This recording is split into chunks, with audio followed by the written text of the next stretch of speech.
Oftentimes, how we perceive the world and the people in it determines how happy we are with our lives. You may be familiar with the concept of it being better to see your glass half full versus half empty. Essentially, whether you call it half empty or half full is the exact same glass. It is the perception of that glass that makes all of the difference. With changing your perception from negative to positive, it takes more than just a conscious choice to believe that a glass is half empty or half full, especially if your default thought process tends to be negative, anxious driven thoughts. It could take a lot of work.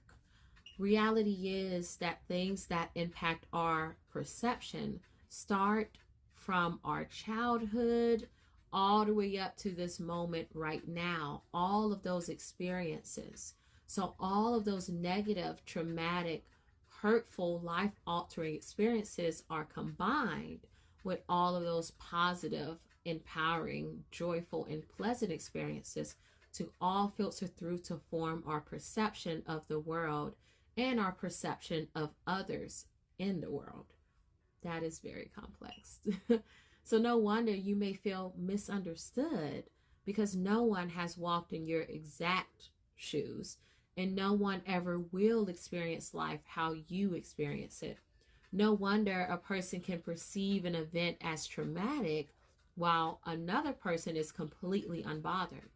Or a person can be perceived by another individual as a threat while those around that same individual see them as harmless. Just remember that just because you perceive it does not mean that it's actually factual. We must challenge our thought process, questioning our biases, taking into account our current and past experiences, and realizing that we are not always right.